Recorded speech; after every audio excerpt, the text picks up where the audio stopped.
मित्रांनो, उत्तर प्रदेशातील बरेली जिल्ह्यातून समोर आलेला एक थरारक व्हिडिओ सध्या प्रचंड व्हायरल होत आहे। गेल्या 24 तासात संपूर्ण राज्यात किमान 104 जणांचा बळी घेणाऱ्या भीषण वादळी संकटाचे हे व्हिडिओ आता एक प्रतीक बनले आहे। या व्हिडिओमध्ये सोसाट्याच्या वाऱ्यादरम्यान एका पत्र्याच्या शेडला धरून ठेवण्याचा प्रयत्न करत असताना एक व्यक्ती हवेत फेकली गेल्याचे चित्र दिसत आहे।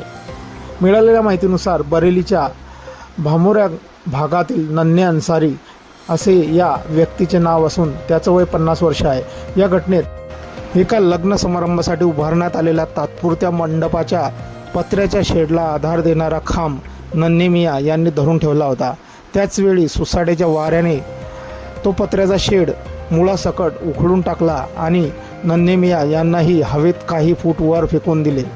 त्यानंतर ते जोरात शेजारी असलेल्या शेतातील जमिनीवर जाऊन कोसळले।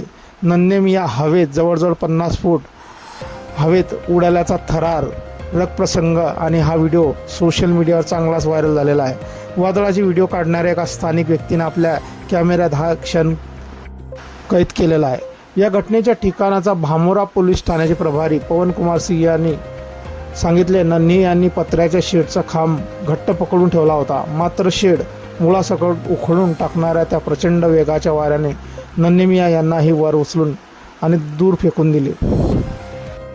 नन्हे मिया यांच्या पायाला आणि हाताला फ्रॅक्चर झाले असले तरी त्यांची प्रकृती सध्या स्थिर आहे।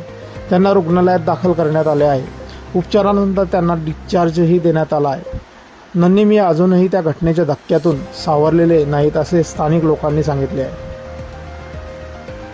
उत्तर प्रदेशात वीज पडणे, मुसळधार पाऊस, गारपीट आणि असाधारण वेगाचे वारे यासारख्या भीषण हवामानाने जो हाहाकार माजवला आहे, त्या संकटाचे सर्वात विदारक दृश्य म्हणून हा व्हायरल व्हिडिओ समोर आला आहे।